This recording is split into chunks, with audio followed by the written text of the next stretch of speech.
Need a reminder of the good in the world? How about ways that you can make a difference, all while following your passions? Then you've come to the right place. Here on Be the Good with Kate, I have the honor of speaking with people from across the globe and such a wide array of backgrounds, all with the common bond of following what lights them up while making the world a better place along the way.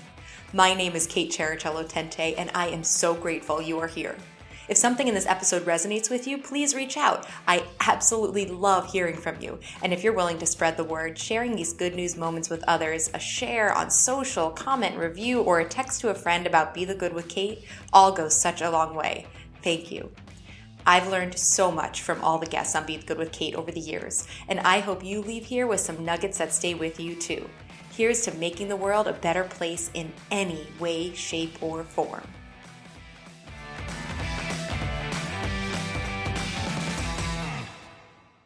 Today on Be the Good with Kate, I'm really happy to introduce you to Dan Burnett. He was connected to me by someone else who was one of the very first guests ever on this show, Lily Kirshner, back when I didn't know what was going to happen with it. And here we are, probably about 150 episodes later. So very excited. Dan is in Wisconsin, and he's the Director of Talent Development for QPS Employment Group. But what I'm really excited to focus on today is intentionality and choosing a life of joy. And those were words that Dan included when he was reaching out to me about the podcast. And Dan, if it's okay with you, I really would love to hone in on this. So I want to hear a little bit about your background and how you came to be where you are now.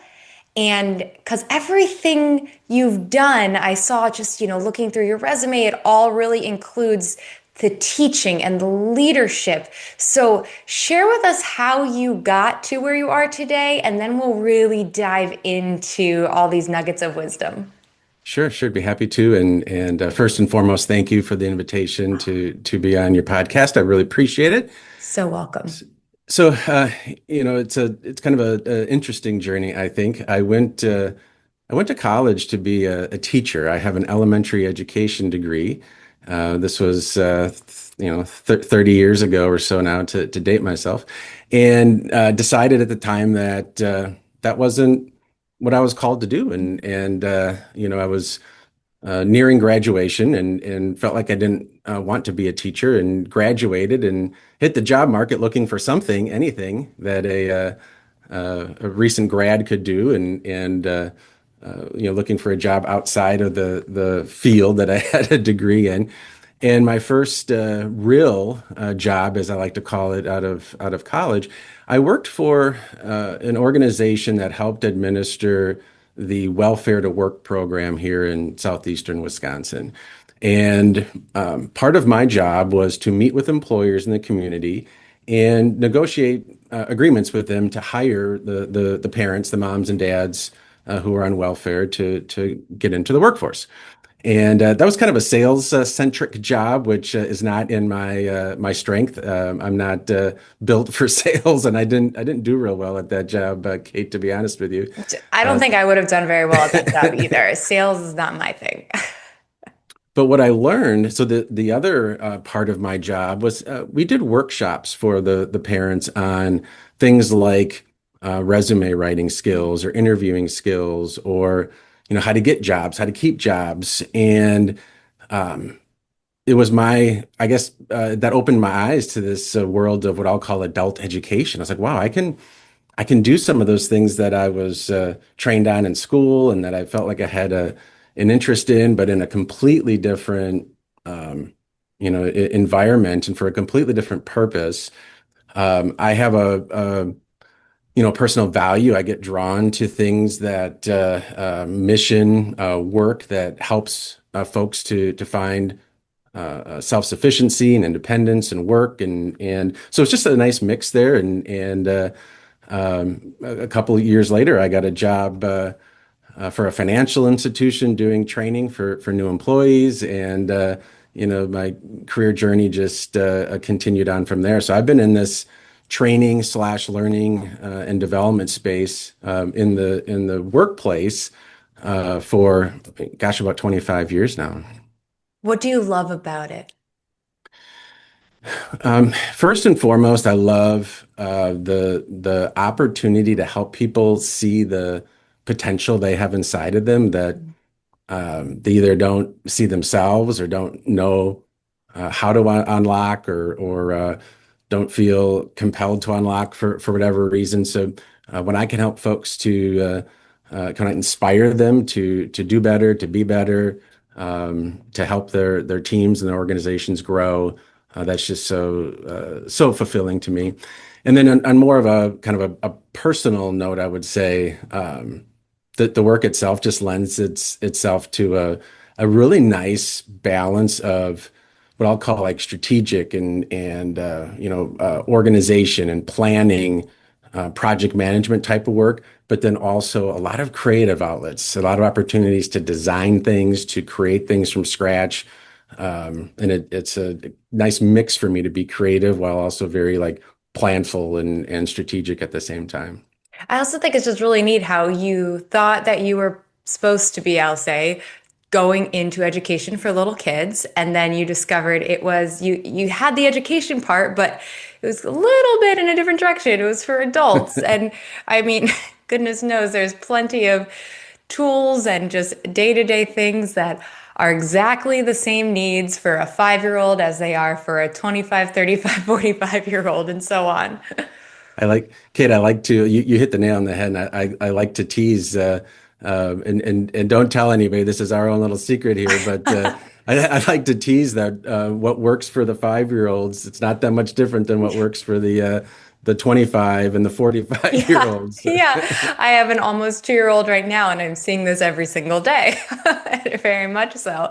Hey, so Dan, I really love how much you're talking about the communication and the learning. And tell me about, I know you have something that you like to refer to as the practice makes purpose.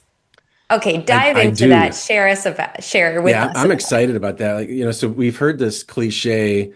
I'm old enough to have grown up around this cliche of practice makes perfect, and I think we've done well enough now to come to a place in our lives where we've debunked that a little bit, right? That it's not about perfect, and I like to say practice makes progress, and getting those incremental improvement along the way. But I have a different spin on it that I like to call practice makes purpose. And one of the driving forces in my life is not only for myself, but for others to help folks identify what brings them purpose into their lives. And you do have to be intentional about it. And it's not something that's just going to happen automatically. So I have things that when I'm diligent about doing them, it works really well for me. And I have 5 practices that I say if we can get disciplined and get good at doing these every day, we're going to set ourselves up for a life of purpose and meaning. Nice. So I think that I'm going to make a little infographic to share when I share this episode that has these 5 in it. So Oh, I'm going to great. make Dan say them for us right now. And then I'll also give you a little post on the Instagram and LinkedIn when this is shared so that you can grab a visual. Because I don't know about you, listener, but I love a visual. So go for it, Dan, and then we can break them down. All right. So, and they're going to take a little bit of breaking down here. So Yeah, the names I have for maybe aren't as self-evident as they could be. it's But okay. the first one I have is what I call fueling up. And it's the first thing that you do each day to kind of fuel your soul. The second thing is to shine your light. And that's all about your gifts and doing the things that you are good at. And so number 2 is to shine your light every day. Now, the third one is to make someone's day. And oftentimes, very simple, easy things that you can do that could quite literally make someone else's day. And the upshot is there's a kind of a reciprocal effect to that it'll come back to you. The fourth one I called take inventory. And that's an inventory of things that you have to be grateful for. And then number 5, and this is perhaps my favorite, Kate, I call this find your skip. Find your skip. And I would challenge any of our listeners out there to find anyone who's ever skipped, and I'm talking about the act of skipping without a big smile on your face. I suggest it's impossible to skip with a frown. I love that so much. And there's a great, you just picture my head with that too.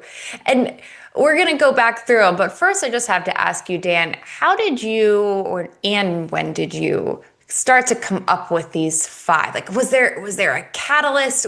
How did this happen? Well, I would say that it started a little bit back in 2017. I published a book. It's called I Am CXO, Now What? CXO stands for Chief Experience Officer. So it's kind of a play on how we here in the corporate world have jobs like a CEO or a CFO. So this idea of being the person that is in charge, right? The chief of the experiences that other people have with you.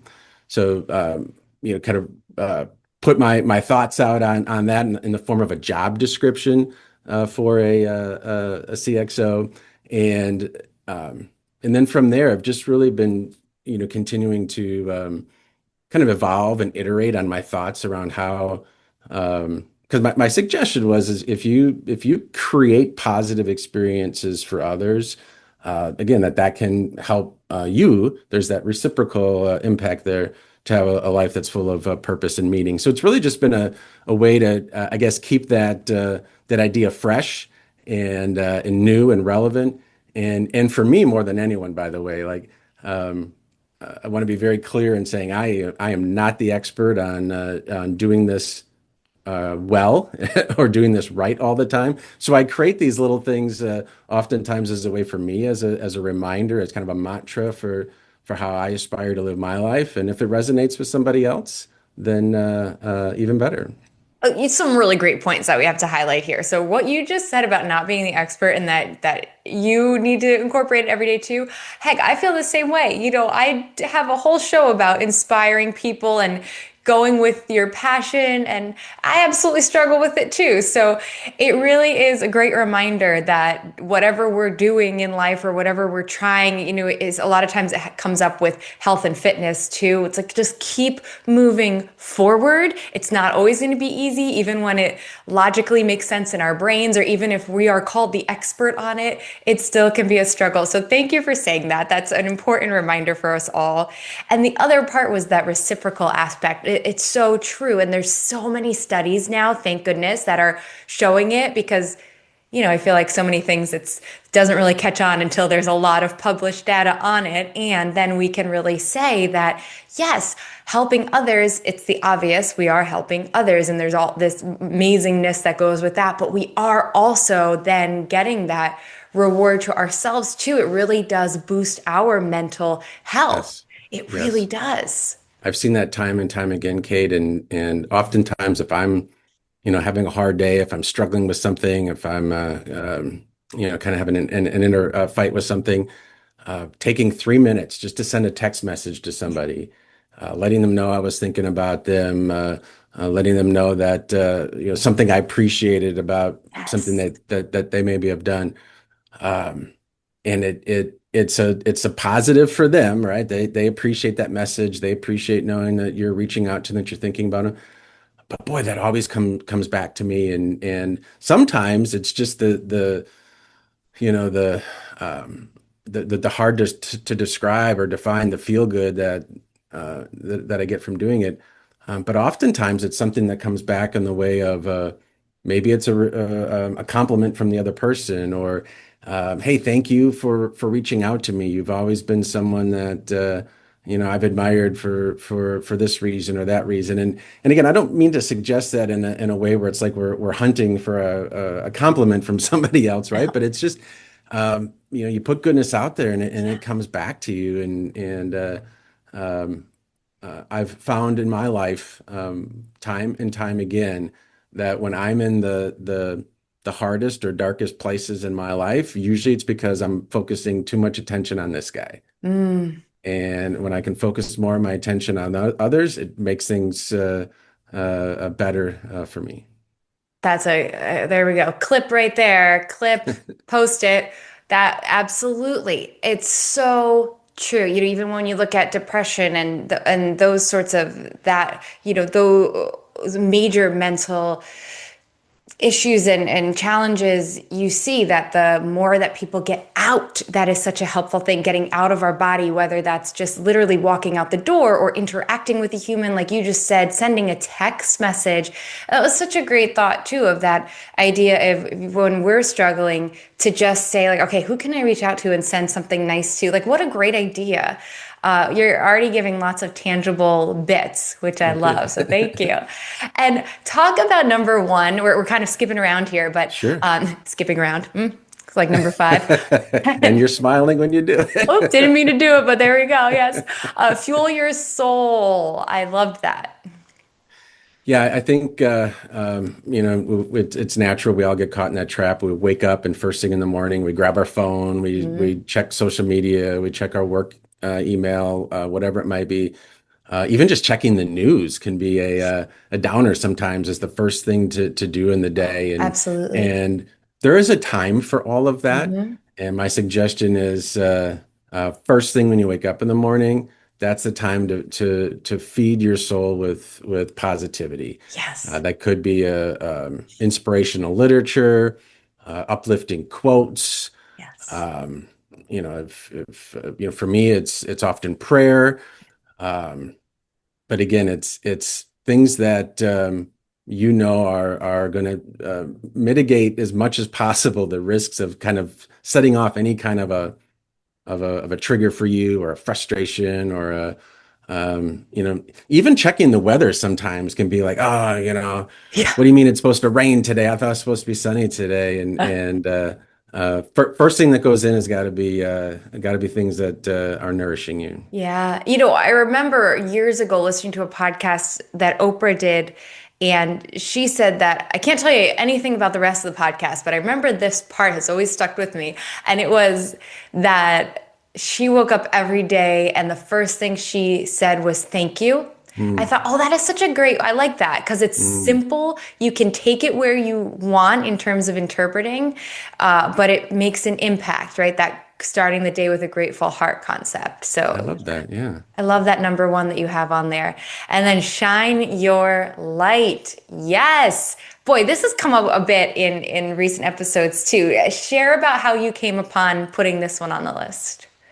So I'm a believer that we all have been given gifts and talents, and not only is that what I believe to be true, I also believe that we were given those gifts, those talents to use and to share. And um, there's going to be again that an uplifting, a joyful impact if you can do things or do a thing at least a day that you're good at. And I'm a believe that's a strengths based type of thinking.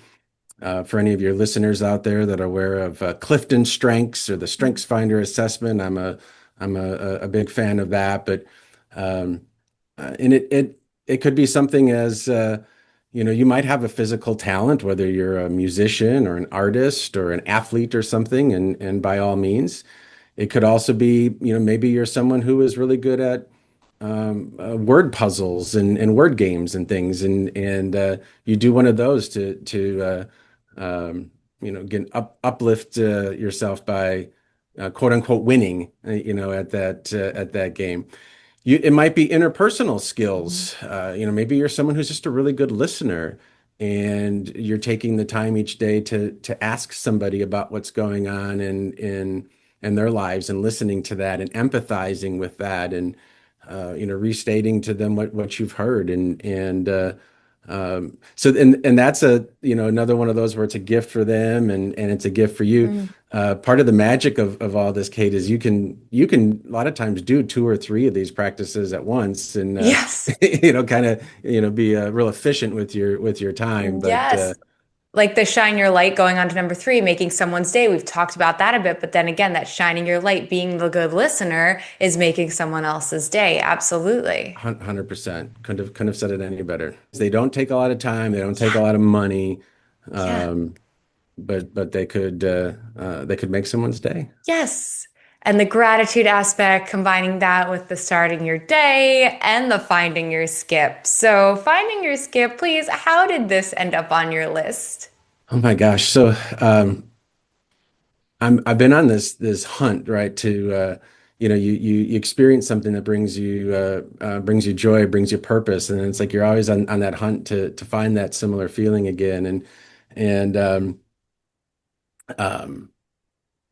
I couldn't name the exact time or place when it hit me, but a number of years ago, I just had this realization that gosh, you watch kids out on a playground in the schoolyard or something, and you watch a young one skipping, and they always just have the biggest smile and the grandest joy on their face. It's like, what does that, what does that translate into as an adult, right? I couldn't tell you the last time that I skipped, but if there was something in my life that I could do that I knew there was no way that I could frown while doing it. Um, so I've done some and by the way, this is uh, nothing complicated or sophisticated or anything. If I were to name my number one thing and as trivial as it may sound to some, um, watching the television show Seinfeld. Um, all I need to, 5 minutes of watching Seinfeld. It is impossible for me to maintain a grumpy demeanor. It puts me in my happy place. I cannot watch Seinfeld with a frown. That is one version Yes. of my skip. Another one is maybe a little bit closer to the physical activity of a skip, but it's dancing in the kitchen. My wife and I have a regular practice in the morning as we're kind of going through our routine and getting ready for our days. We always have music on in the background, and we'll dance in the kitchen. And I love that. it is really hard to dance without a smile on your face. So true. That is so great. I love that. I wish I had a little video insert of that right now. I'm glad we don't. At least not of a Okay. live feed into my kitchen. If you say so. I love that so much. I was thinking about, I was going to ask you, I'm going to tell you what I was going to ask you, then I'm going to tell you what I am going to ask you instead. So I Okay. was going to ask you how you teach all of these concepts together to your employees and those that you're interacting with. But what I kind of would like to ask instead is how would you teach this in, like, if you're just in passing with someone, almost that like elevator pitch idea, right? If someone wants to just really take this down into a couple sentences, how would you digest that for them? Well, the first thing, and I think the most important, is the example that we set.